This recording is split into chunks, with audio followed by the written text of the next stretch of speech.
यदि कोई गृह आरंभ करावे तो कौन से महीने में वह अपना घर बनवाए और कौन से में न बनवाए, कौन से महीने में घर के निर्माण का क्या प्रभाव है। श्री मनु जी ने यह पूछा। कागज हो तो कलम से कुछ कुछ बातें लिख लेना, ये आपके काम में आएंगी। तो क्या कहा कि चैत्रे व्याधिमवाप्नोति यो गृहं कारये नर, वैशाखे धनरत्नानि ज्येष्ठे मृतुं तथैव च, आषाढ़े भृत्यरत्नानि पशुवर्गमवाप्नुयात्, श्रावणे भृत्यलाभान्तं हानि भाद्रपदे तथा। लिखने के लायक बात है कि चैत्र के महीने में मकान बनवाना शुरू करोगे तो उसमें एक बीमार धरा ही रहेगा। चैत्र का महीना भवन निर्माण के लिए बिल्कुल शुभ नहीं है, 1% भी शुभ नहीं है। ये मत्स्य भगवान बोल रहे हैं, ये मैं कोई बाजारू किताब से नहीं बोल रहा हूं आपको। ये दर्शन कर लो, ये ग्रंथ है मेरे सामने, इसका नाम है मत्स्य पुराण, संस्कृत का ग्रंथ है। ये अद्भुत है ग्रंथ, 14,000 श्लोक हैं इसमें। इसके वक्ता स्वयं भगवान मत्स्य नारायण, प्रमुख श्रोता इसके सूर्य पुत्र श्री मनु जी महाराज हैं। ये जितनी भी बातें कही जा रही हैं वो इस ग्रंथ की बातें हैं। ये इसलिए आप विश्वास नहीं करोगे तो भी मैं आपसे विश्वास करा ही लूंगा, क्योंकि मेरी व्यासपीठ की बात प्रमाणित है। इसलिए थोतली बातों में तो मैं भी विश्वास नहीं रखता। एक ग्रंथ में ये बात लिखी है, चैत्र के महीने में चैत्रे व्याधि ममाप्नोति यो गृहं कार्ये न रहा। चैत्र के महीने में कोई भी व्यक्ति गृह का, घर का काम आरंभ करता है तो वहां पर व्याधि यानी बीमारी पीछा नहीं छोड़ेगी, ये लिखा है। और आगे क्या लिख दिया, आगे लिख दिया है कि वैशाखे धेनुरत्नानि, वैशाख मास में जिन्होंने अपना भवन शुरू किया है, इस घर में जितने भी बंदे बंदियां रहेंगे उन सबको गौदान करने का पुण्य अपने जीवन में प्राप्त होता रहेगा। उनको गौ रतन की प्राप्ति, गौ यहाँ पर सतोगुण से जोड़ा गया है। वैशाख के महीने में जिन भवनों का निर्माण होगा वह इस घर में रहने वाले लोग क्रोधी नहीं होंगे, मानसिक बीमारियां नहीं होंगी उनको,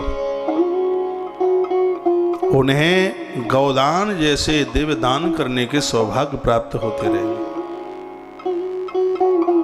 क्योंकि गाय को धन माना गया, गौ धन, गज धन, वाज धन और रतन धन खान। सबसे पहला धन तो गौ धन, गाय को धन कहा। और भगवान मत्स्य क्या कहते हैं कि वैशाखे धेनुरत्नानि, वैशाख मास में यदि भवन का निर्माण किया जावे तो वहाँ गौ धन की कमी नहीं आएगी, यानी सतोगुणी इंसानों की कमी नहीं आएगी। उस घर के लोग सात्विक होंगे। अब जिनके बन गए हैं वो क्या करें, इसके लिए भी उपाय बताए जाएंगे। पहले अभी ये सुन लो, बात समझ में आ रही है? थोड़ी बहुत आ रही हो तो गर्दन यूं करो, नहीं आ रही हो तो यूं करो। आ रही है, धन्यवाद। तो चैत्र में व्याधि, वैशाख में गौधन यानी बिना क्रोध करने वाले लोग उस घर में होंगे। और आगे लिखा हुआ कि ज्येष्ठम मृत्युतम तथैव च, ज्येष्ठ मास में मकान यदि बनवाना शुरू किया है तो परेशान होकर उस घर में कोई आत्महत्या भी कर सकता है, किसी की मृत्यु भी हो सकती है, उस घर को छोड़ छाड़ करके कोई बाहर भी जा सकता है। ऐसे घर में केस मुकदमे भी लग सकते हैं। इसलिए जेठ का महीना तो 1% भी शुभ है ही नहीं। ज्येष्ठ पूरे 30 दिन खाली है ही नहीं। भवन निर्माण के लिए मत्स्य देवता ने निषेध कर दिया, बाईकाट कर दिया बिल्कुल। ज्येष्ठ महीना, जेठ के महीने को वर्जित किया, चाहे वो निर्जला एकादशी हो चाहे गंगा दशहरा हो, कुछ भी हो। जेठ के महीने को मत्स्य नारायण ने अपनी डायरी से अलग कर दिया। जेठ के महीने में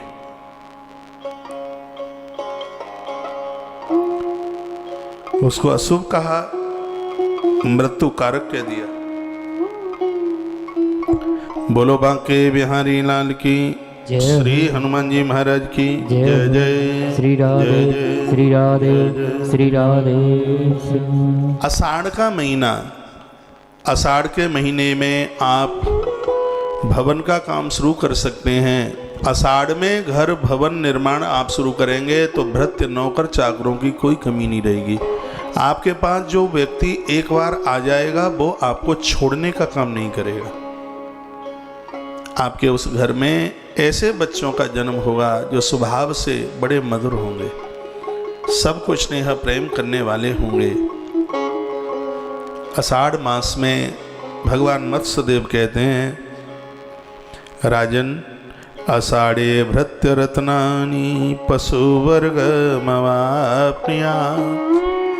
ये ग्रंथ उस समय का है जिस समय पशु बहुत पालते थे लोग। का आषाढ़ के महीने में गौशालाओं का आरंभ, आषाढ़ के महीने में भवन का निर्माण। तो भैया यहाँ पर बड़ी सुंदर बात कही गई है, पशु वृद्धि होगी, उनकी मृत्यु नहीं होगी। आषाढ़ का महीना इतना शुभ बताया, नौकर चाकरों की, भृत्य लोगों की, यानी आपके सहयोगी लोगों की कमी नहीं रहेगी। आपके सहयोग करने वाले लोग बहुत होंगे। आषाढ़ मास में घर निर्माण आरंभ करने की महिमा स्वयं भगवान मत्स्यदेव अपने मुख से बोलते हैं।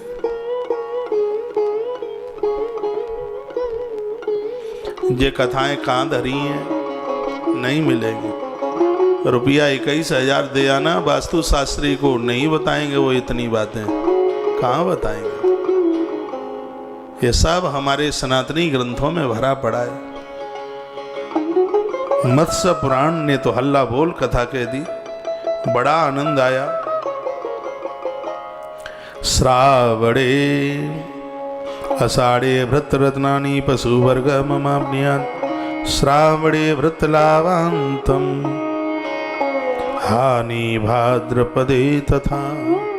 सावन के महीने में निर्माण किया है तो उस घर में रहने वाले लोगों का व्यापार नहीं रुकेगा कभी, धन की आवक नहीं रुकेगी कभी, रिश्तेदार कभी रूठ करके नहीं जाएंगे।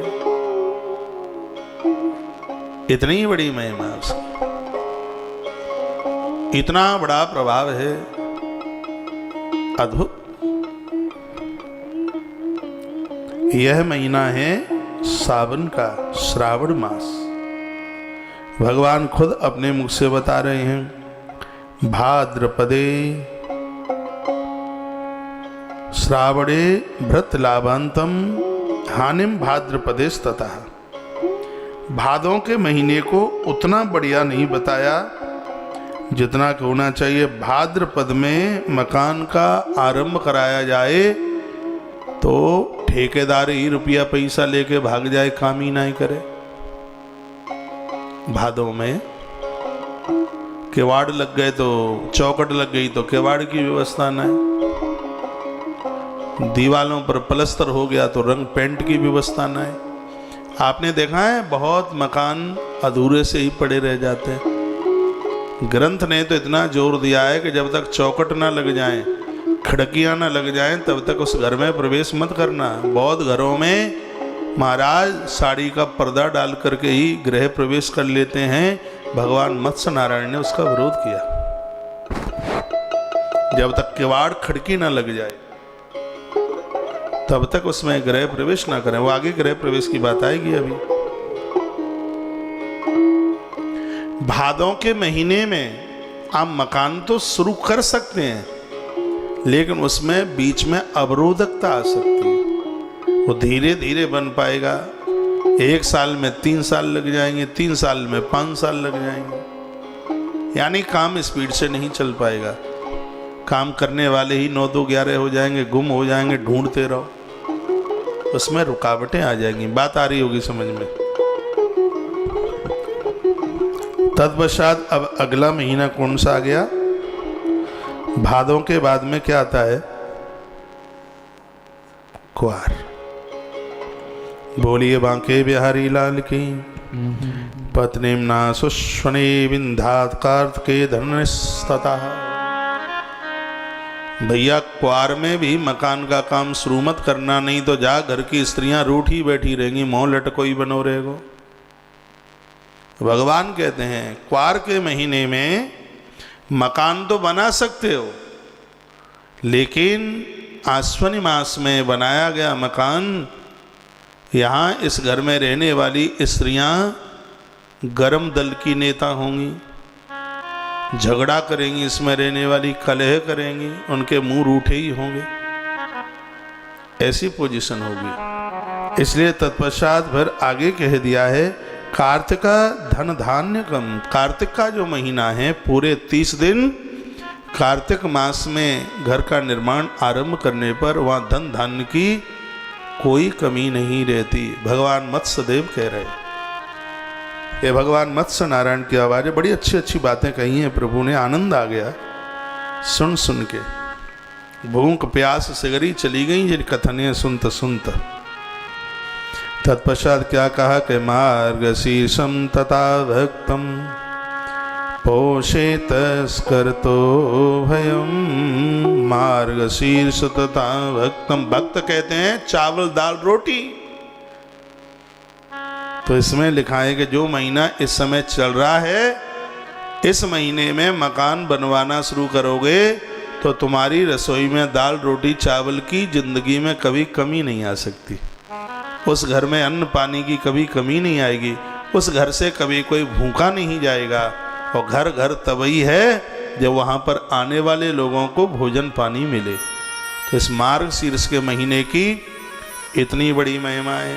फूस के लिए ये कहा कि चौड़े में नीम के पेड़ के नीचे बैठे हो, पीपल के पेड़ के नीचे बैठे हो, तो 30 दिना चौड़े में गिरती हुई बर्फ में निकाल लो। फूस के महीने में ना तो घर का काम शुरू करना और ना कभी गृह प्रवेश करना। फूस के महीने को ऐसा बताया लिखा है। कार्तिक के महीने के तत्पश्चात मार्गशीर्ष तथा भक्तम फूसस्तेस्त करतो भयम। यदि मार्गशीर्ष जो महीना वर्तमान में चल रहा है, इस महीने में जो घर की नींव रखते हैं उनकी रसोई में कभी अन्न की कमी नहीं आ सकती, उनके घर से कभी कोई भूखा नहीं जा सकता। मार्गशीर्ष का महीना इतना बढ़िया है। फिर लिखा है कि फूसे तस्करोत भवेत। फूस के महीने में जो मकान की नींव रखते हैं उसमें घर में ताला टूटने के डर हैं, अग्नि प्रकोप का डर है, आंधी तूफान में दीवालों को गिरने का भय है, गिरने का डर है। ऐसा स्वयं भगवान मत्स्य नारायण ने अपने मुख से इस बात का वर्णन किया। और फिर आगे जो लिखा है वो सुनिए। लावंश बहुस्ता विधान अग्निमाग विनर्षयेत्। इसमें लिखा है कि माघ के महीने में जो मकान बनाना आरंभ करते हैं उनको कई प्रकार का लाभ प्राप्त होता है। माघ के महीने में नीम रखी गई है। भैया ऐसे घर की देवियां सुपुत्रों को जन्म देती हैं, उनकी कोख खाली नहीं होती। माघ का महीना इतना बढ़िया है कि नारी के गर्भ में संतान की मृत्यु नहीं होती। कि माघ मास को इतना शुभ बताया गया, इतना बढ़िया बताया गया। मकान के भवन के आरंभ में बहुत श्रेष्ठता इस माघ मास की बताई गई। ये मैंने श्लोक आपके सामने अभी अभी पढ़ा है। माघ का महीना इतना बड़ा प्रभावशाली है अपने आप में। माघ लावंश बहुसा विधात अग्निम माघे विनर्दशेत। माघ के महीने में बहुत से धन का लाभ प्राप्त होता है। उस व्यक्ति की पूजा बढ़ती है, उसका आदर, उसका मान और उसका सम्मान बढ़ता है। अब महीना रह गया है एक और, जिसका नाम है फाल्गुन। तो लिखा है फाल्गुन एकांजनम पुत्रा नीति काल बल स्मितम। फाल्गुन के महीने में जो धन और जो मकान बनाए जाते हैं, उस घर में जन्म लेने वाले बच्चे कोई भी निठुल्ले नहीं होते, सब कमाऊ होते हैं। घर को कांचन युक्त कर देते हैं, सोने के महल कर देते हैं, सोने के महल का मतलब ये नहीं है कि सोने की ईंटों से मकान बन गया है। तो भैया उसका मतलब ये है कि उस घर में कहीं भी संपदा की कमी नहीं। फागुन के महीने में बनाने वाले जो घर हैं वो ऋण मुक्त होते हैं।